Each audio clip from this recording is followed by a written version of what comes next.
So recently you commissioned, EdgeVerve commissioned Forrester to do some research with regard to RPA. If you had to pick one or two takeaways, what would they be for you? Well, the single biggest takeaway from that report for me is the fact that it's become abundantly clear now that any RPA solution that doesn't have that connection with AI, and I would like to think it's not just an integration with AI, but a deeper way of bringing AI into the world of the enterprise that is employing that RPA solution, I think is not a solution that is complete.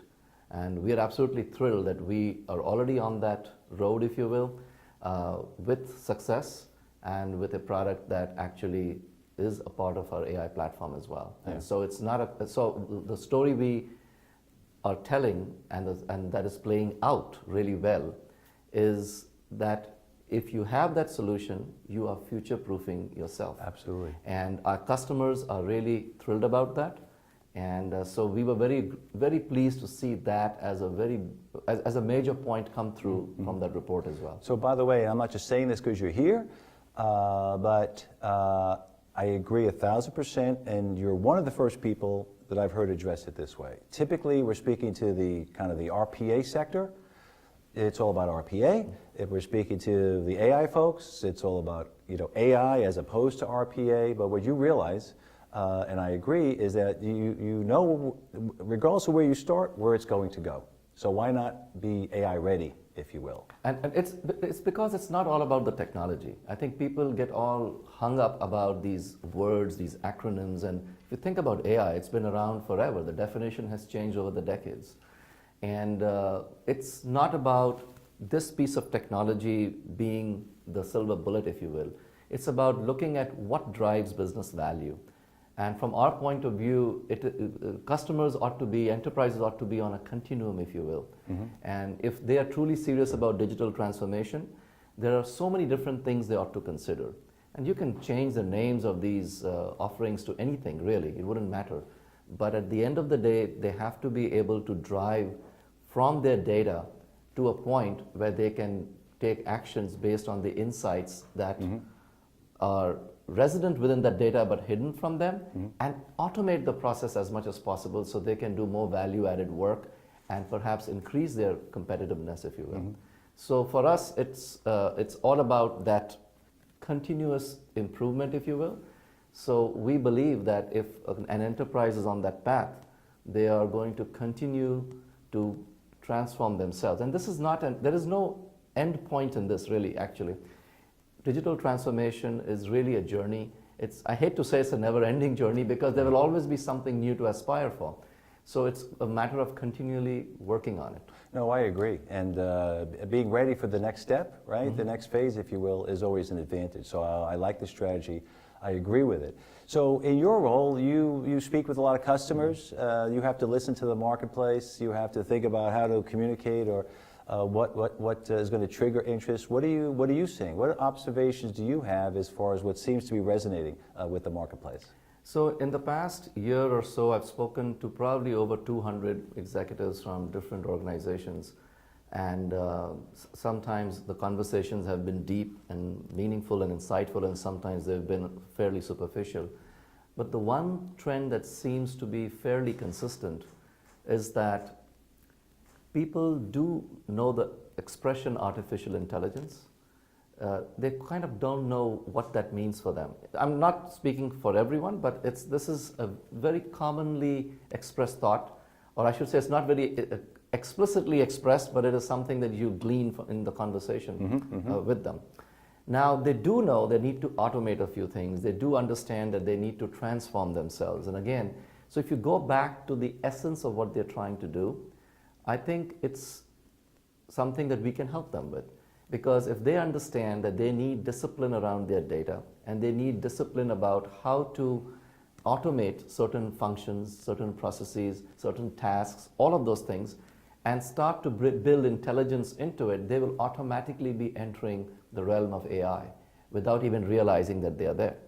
So the one thing that I have observed in speaking with many folks out there is that automation and AI, again, this goes back to my previous response as well, and that's why it resonated personally with me, because what I was seeing in an, more from an anecdotal perspective, if you will, was borne out by the research.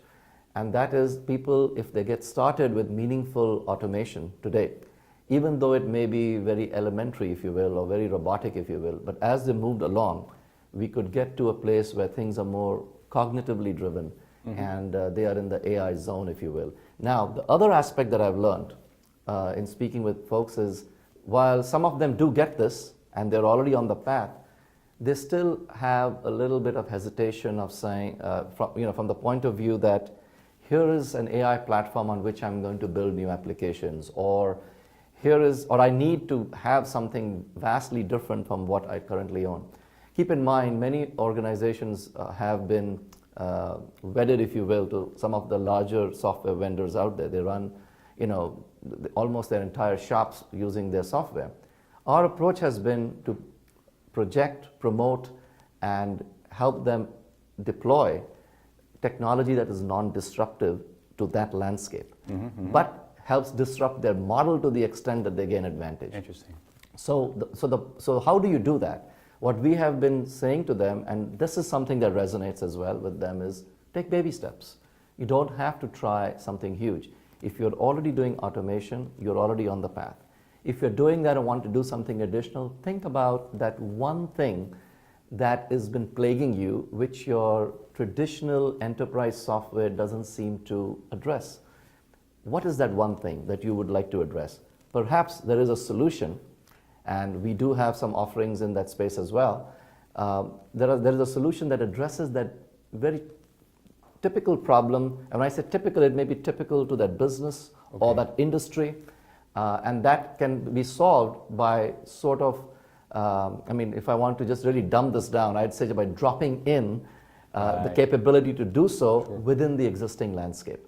When people hear that and think, to themselves that, okay, this is something I might want to try, and they realize that this is actually doable, that's when they will make that, next step, if you will, towards growing more with this. And I think that is something that I've been noticing, that people find that resonates with them. Oh, it makes total sense.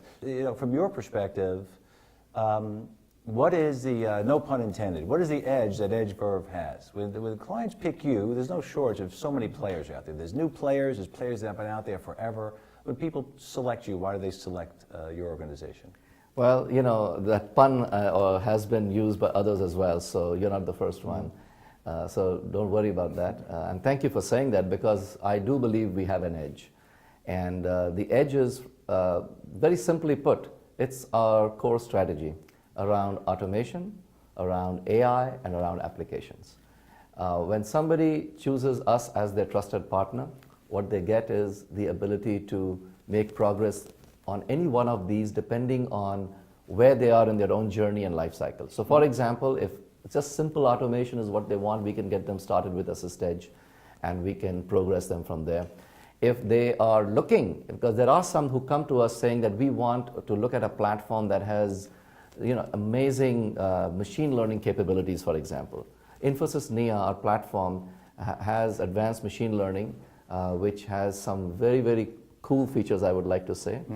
People can check out our website if they want to know more. But the point being that if somebody is desirous of a platform, we have that offering as well. Then we have these applications, and there's a whole suite of them that we have built. And not all of them have been released, but a good number of them have been. And they address these niche problems I was talking about earlier. And perhaps niche is not a good word, because these problems can occur cross-industry, really. It's just that they manifest themselves in different ways, and they're mostly analytics and automation oriented.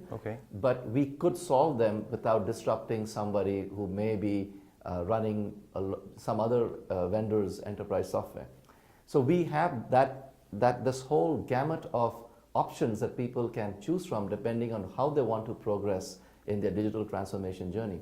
So I think they do have an edge with us, and all of this is well integrated with each other. So let's say somebody said that I want to get started with Assist Edge, but I want to do this application work as well, and you know what, I think I want to build on the platform myself because I have unique needs which your applications may not always address, or for that matter, nobody else's does.